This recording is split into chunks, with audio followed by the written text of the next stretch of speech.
I don't know what happened. I have been recording podcasts since I've landed in Australia. I think one or two of them have worked. However, I recorded a big one, like a 20 plus minute episode after the rowing the other day, and I sent it to Garen to get edited and cleaned up and put onto iTunes, and for some reason it cut out halfway through. So I think that's something to do with me being a complete and utter techno biff.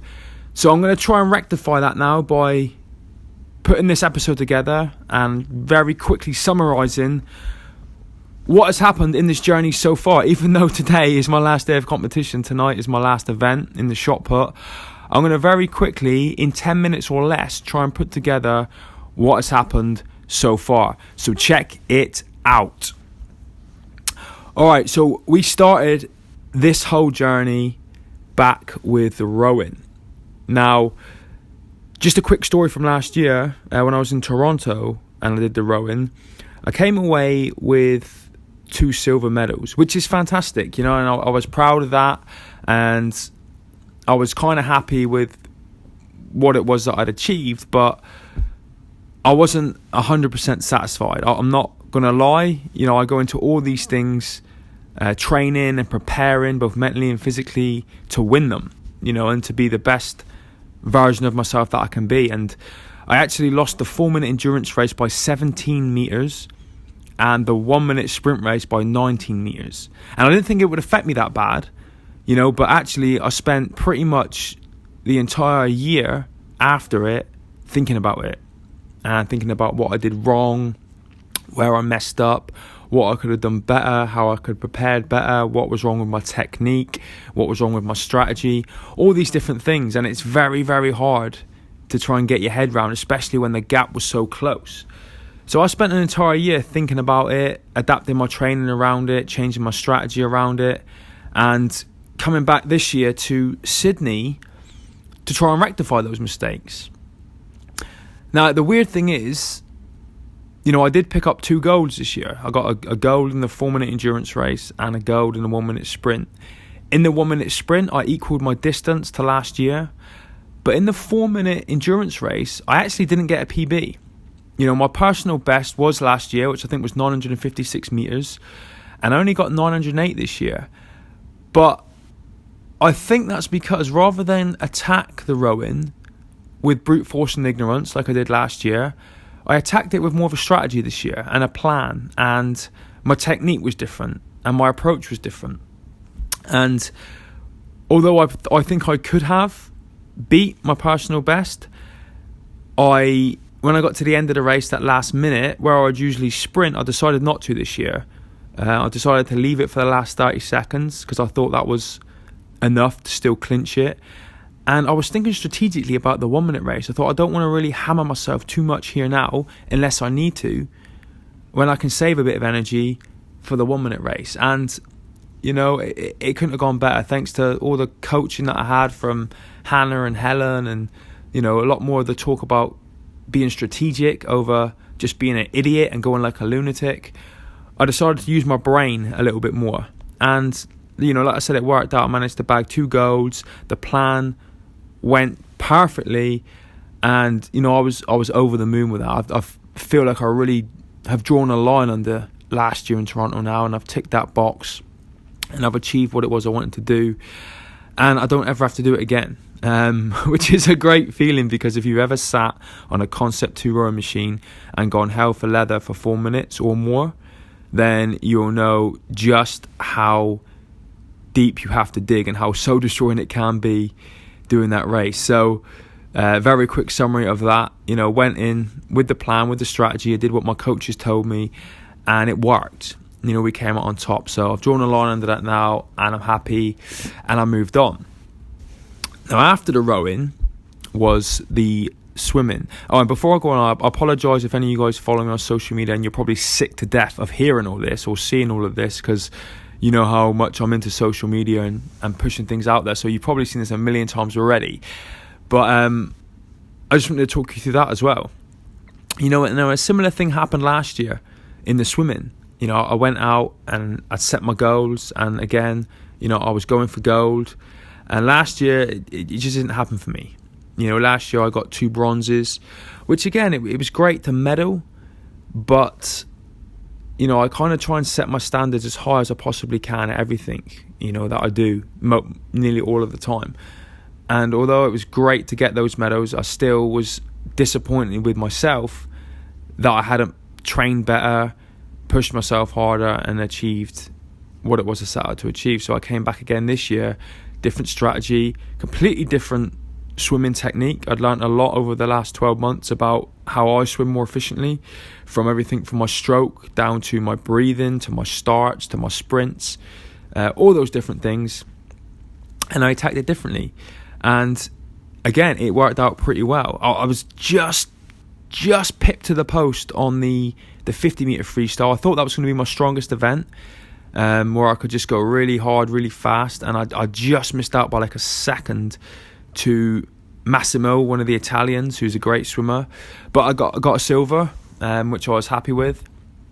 And then after that, the last race I did was the 100 meter freestyle, which I really had to change my strategy for this year, because my strategy last year was just hold your breath as long as you can and just keep swimming, which doesn't work on 100 meters because you fade massively on the way back. So I took a lot more of a relaxed, chilled out approach on the first 50 meters this year, which is very, very hard to do when you're racing and you're worried about people going ahead of you. But it worked out, and I saved my energy for the 50 meter return sprint and managed to bag that gold. And I also this year entered myself in the 50 meter breaststroke, and I want to just talk you through the story behind how that came about. Now, last year in Toronto, I met a really cool guy, Gary Robinson, who is also an ISA swimmer from the Australian team. Now, there's a fair few people on the Australian team who are actually Brits, who have come over here and they've settled, and they've joined the Australian military, so they're now actually representing the Australian team. And I met a lot of cool guys. I met Pete over there, who's a special ops guy. Neil, one of the coaches, whose parents actually live in Plymouth, where I do, and that's where Neil's from. So I met a lot of people from the Australian team, and I made a lot of friends. And this year when I turned up, I was speaking to one of their coaches, and he told me that Gary, who I swam against last year, was the only ISA swimmer in the 50 meter breaststroke, and if they didn't have another athlete, then the event would be cancelled. Now, I have never trained breaststroke since I've been injured. I didn't really know how to do it, but I sat there and I kind of thought about it, and I thought, well, for the sake of just entering it, it's going to give another athlete a race. It's going to give the crowd another race to look at and cheer at. And even though I didn't think I was any good at it, I thought, let's just do it anyway. Let's give it a go, give the crowd something. Hopefully, Gary really wanted to swim breaststroke, so I thought that would be cool if I can do that and help out a fellow athlete and a fellow veteran. And so the night before the race, I asked my coach Hannah if she could get me entered into it, and they did. Fortunately, the Invictus guys said, yeah, we can go ahead and do that. They hadn't actually cancelled the race yet, so we were still good to go. And so I turned up on the day of the races, jumped in the 25 metre practice pool and swam 3 lengths, just trying to figure out how to do breaststroke. I was under a little bit of time pressure because I had the 50 metre freestyle coming up. So I thought it'd be a good way to get myself warm anyway for that race, and I'll try and figure it out. So I did it. Fast forward to the beginning of the race, me and Gary were on the blocks, we dived in, and I have to tell you now, it was horrible and it was emotional. And if you saw the race, there was less than, I think it was 0.29 of a second between myself and Gary. I think the only reason I just pipped it was because I maybe didn't cut my fingernails that night and they were a little bit longer than Gary's. It was so close. But I can tell you that from my point of view, it was horrible. That last 10, 15 metres, all I did was swallow water.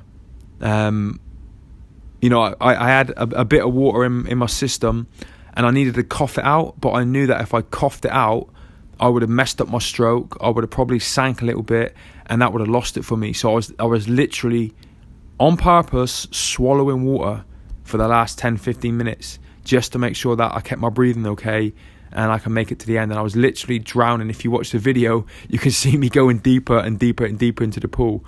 But the crowd was screaming, and it was just so close. It was nail biting, and I was so tired. But I just thought, keep on going. Let's see what we can do. Unfortunately, it worked out. And like I said, it was ridiculous how close it was. Less than a third of a second was involved in that race. But I just want to say right here, right now, I'm just so grateful to Gary for letting me be in that race with him, and for testing me and for really pushing me to the limit, because if it was a 51 meter race, I would have been done. I would have sank, and that would have been it. I literally had nothing left in the tank, and my technique and everything was just so messed up by that point. I really couldn't have gone any further, but it was just such an honour to be in that race beside Gary. He is such a cool guy, and his whole team are. His whole team are such cool people, and I honestly feel like I've made good friends, good lifelong friends in the people in that team. They're just so nice and supportive. And so thank you, Gary, thank you, Neil, thank you, Pete, thank you everyone else in that team for giving me that opportunity and that honour to swim that race and be beside my friend Gary. Excuse me. Now, the last race of the evening was the horrible one. Well, it wasn't quite as horrible because I kind of knew what I was doing in this race, but it was horrible in the way that I knew what was in store. But I just mentioned just now, it was that 100 meter freestyle race. It was me, it was Gary again, and it was Joel Rodriguez from America. What an athlete that guy is. I think there should have been personally a different classification totally for Joel. It was very difficult for him with his injuries swimming in our classification, but what a warrior. I rode against Joel as well, and what a warrior. That guy just doesn't care. He just gives it his all despite his massive disadvantages with his injuries. This guy just goes out and, no excuses, makes it happen. And Joel, it was an honour to swim beside you as well, man. That was a cool race. I managed to get the gold in that one. Absolutely phenomenal to share that podium with Gary that day when he grabbed the silver. That I was really hoping that I was going to get to share a podium with Gary, and I did, and it was an absolute honour. So, gents, thank you so much for giving me that opportunity to push myself against you guys. Now, yesterday was athletics, and again, I had not in my life touched a shot put or discus until we were at the UK team trials for the games. And I'll just tell you a very quick story.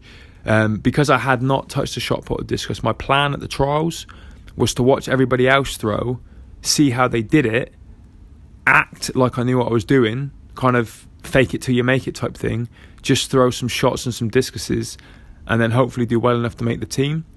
And that plan was annihilated on the day of trials when they called my name second. So I really didn't have any time to watch anybody throw, so I could try and fake it up there. But I was honest with the coach when I got there. I said, look, I'm sorry, I've never done this before. Can you just give me a quick 30-second acquaint and let me know what I'm supposed to do? They strapped me in, I threw. Again, no idea, technique or strategy, just brute force and ignorance. Managed to make the team, and that was that. So yesterday we threw discus. Now, I don't say this with a defeatist attitude. I always go out to try and win, but Dave Watson on our team is a phenomenal thrower. He's, I think, if I remember rightly, ranked number 1 in the UK for our discipline. He's dedicated to the sport and to the discipline of discus, so I didn't really think I'd have much chance of winning, but I didn't let that deter me. I went out there with the attitude that I was going to win, and it didn't go my way. I got a bronze, which I'm happy with, but Dave smashed it. I think he got 2296, which was a PB for him, which is awesome. You know, that's another great thing about these games is everyone's smashing out their PBs. So to get a gold medal and to throw the best that he's ever thrown in competition was phenomenal. You know, and we picked up the bronze, so that's all good. And second place was Tim, the American guy, who was just a powerhouse. The guy who's got such upper body strength that's unreal. But I was glad. I didn't actually even think that I'd got a medal. I was actually, I shouldn't admit this, but I was going through my emails at the time, sat at the side of the track, when they said, oh, look, you know, you get ready for your medal ceremony, you've got a bronze. I was halfway through writing some work emails out. So, you know, I was chuffed and quite surprised with that, but happy all the same. And then tonight we finish off. Tonight at 1900, we have the shot put final. And there's many of us that were in the discus final that are in the shot put final tonight. So we'll see how we do. Like I just told you guys, like always, I'm going to go out there with the intention to win. I'm going to put on the best performance that I can put on.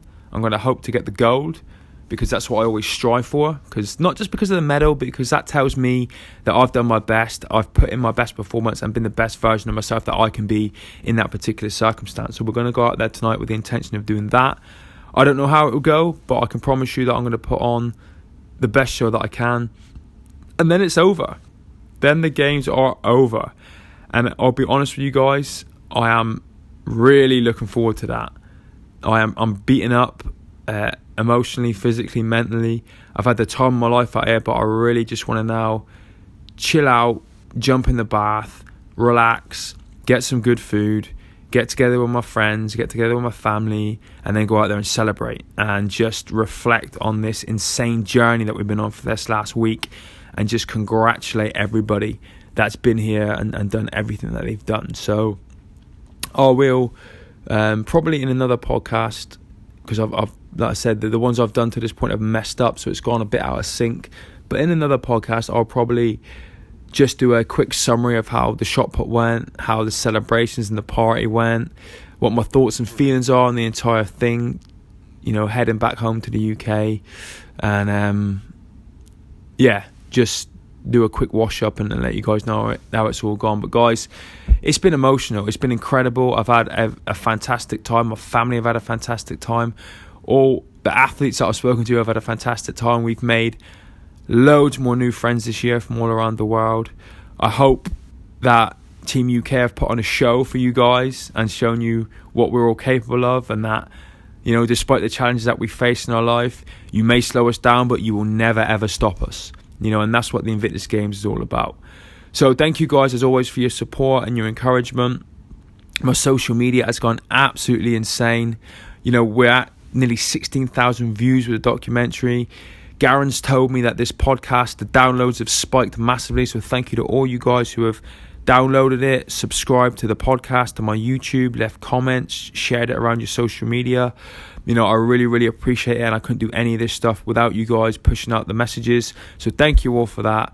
I hope you enjoyed this episode, and tune in. I'll do one more before I fly back to the UK, where I imagine things are going to be insane for a couple of days before we settle in to normal life, and then start prepping for Christmas. Yes, I did it. I dropped the C-bomb.